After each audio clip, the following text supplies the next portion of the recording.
Ok, bonjour et bienvenue. Aujourd'hui, on va se retrouver pour une nouvelle vidéo sur la tourelle Nerf Bluetooth. Et aujourd'hui, on va parler d'applications. Donc j'en ai fait deux. Une qui sera dédiée au PC. Donc cela a été écrit sous Python. Et une autre qui est censée tourner sur appareil Android. Donc c'est celle-là dont on va parler aujourd'hui. Donc comme vous pouvez voir, j'ai pas la tourelle assemblée. Donc j'ai juste ce montage. Donc ici on voit qu'on a deux cerveaux. Donc c'est les cerveaux qui serviront à bouger la tourelle donc de haut en bas et de gauche à droite. Ici on a celui qui servira à pousser les fléchettes dans les rouleaux. Donc là, j'ai pas les moteurs électriques branchés, mais j'ai une petite LED qui va représenter si les moteurs sont allumés ou éteints. Et là, on voit que toute la communication est faite par ce petit module Bluetooth, donc c'est un HC05. Donc on va commencer par allumer l'application. Voilà, ça ressemble à ça. Oups. Donc voilà, j'ai essayé de la faire assez simple pour qu'il n'y ait pas besoin d'avoir trop d'explications à faire. Donc la première chose, ça va être de se connecter au module Bluetooth, donc en cliquant sur le petit bouton ici, et ensuite on va venir sélectionner notre HC05 dans la liste. Voilà, donc maintenant le bouton est passé bleu, donc on est connecté. Donc la première chose à faire, ça va être d'allumer les moteurs. Donc là, on voit que notre LED s'allume quand les moteurs sont allumés. Et une fois que les moteurs sont allumés, on va pouvoir utiliser la fonction de tir. Donc si on appuie sur Shoot, voilà, si on appuie une fois, on voit que il y a une fléchette est poussée à la fois. Et si on tient le bouton allumé, voilà, on passe en mode mitraillette. Donc voilà, pour cette partie-là, ça c'est fait. Et ensuite, sur la gauche, on voit qu'on a le pad directionnel. Donc la façon dont j'ai fait ça, c'est que le pad représente la plage complète de fonctionnement des cerveaux. Donc si par exemple, je colle mon doigt sur l'écran tout à gauche, ça va bouger mon cerveau à sa position gauche maximum. Et pareil pour la droite. Donc voilà. Donc ça veut dire que en un coup de doigt, on peut tourner la tourelle complètement de sa position gauche vers sa position droite, et donc pareil pour le de haut en bas. Alors il y a juste un petit désavantage à ça, c'est que j'aurais pu aussi utiliser peut-être une méthode un peu plus qui fonctionne un peu plus comme un joystick. Donc le désavantage, c'est que la tourelle aura peut-être tendance à être moins rapide, mais on gagnera en précision. Donc là, j'ai choisi la technique de passer plus sur un mode absolu, et donc l'avantage, c'est qu'on a une rapidité, on a de la rapidité, mais on a une perte de précision. Donc voilà, donc cette application, je l'ai fait en utilisant le MIT App Inventor.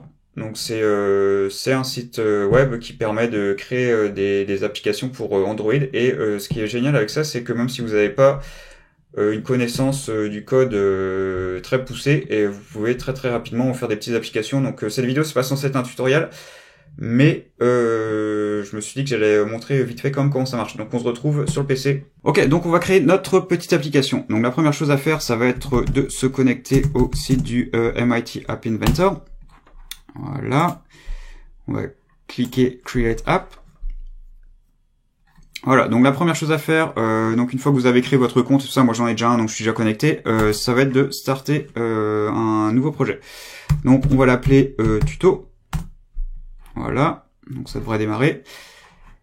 Et là, on voit qu'on a donc un écran. Donc c'est l'écran sur lequel l'application va démarrer, donc on peut en rajouter plusieurs.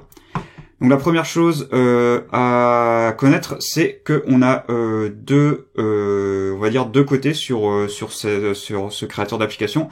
Donc il va y avoir le côté designer qui va vous permettre de créer toute votre interface, donc mettre vos boutons, vos textes, vos images, tout ce qui va être visuel. Et après on va avoir un côté bloc, donc ça va être le côté qui va permettre, ça va être le côté plus programmation, on va dire, qui va permettre d'assigner des fonctions à vos boutons, de leur permettre de faire des choses. Voilà, donc on va retourner sur le designer et on va créer une app vraiment très très simple. Donc on va mettre un bouton et on va mettre un label. Donc le label, c'est pour afficher du texte, et donc ce qu'on va faire, c'est que on va changer le texte quand on presse le bouton. Voilà, là on a fait glisser le bouton sur notre écran, et maintenant on va pouvoir donc changer les paramètres du bouton. Donc par exemple changer la taille du texte. On va changer le texte en lui-même. Donc on va dire par exemple clique-moi. Et le texte, le texte du label, on va le changer pour pas cliquer, par exemple. Est-ce qu'il va prendre les accents? Oui. Voilà, donc là on a notre application vraiment basique et on va pouvoir passer au bloc. Donc là on voit que dans les blocs, sur la gauche, on a une liste de choses qu'on peut faire et aussi on voit qu'on a tous les éléments qu'on a rajoutés. Donc si on clique sur nos éléments, on va voir qu'on nous offre tout plein d'options en rapport avec cet élément. Donc ici la première, on voit que c'est button 1.click. Donc ça veut dire que en fait tout ce qu'on va mettre dans cette dans ce creux ici va être exécuté quand on clique le bouton. Donc nous ici ce qu'on veut c'est changer le texte du label, donc on va cliquer sur notre label et en cherchant un petit peu dedans on voit qu'on a set label 1.text2. Donc en fait ça veut dire qu'on va changer le texte du label quand on clique sur le bouton 1 et donc il faut qu'on lui dise ce qu'on veut mettre à la place.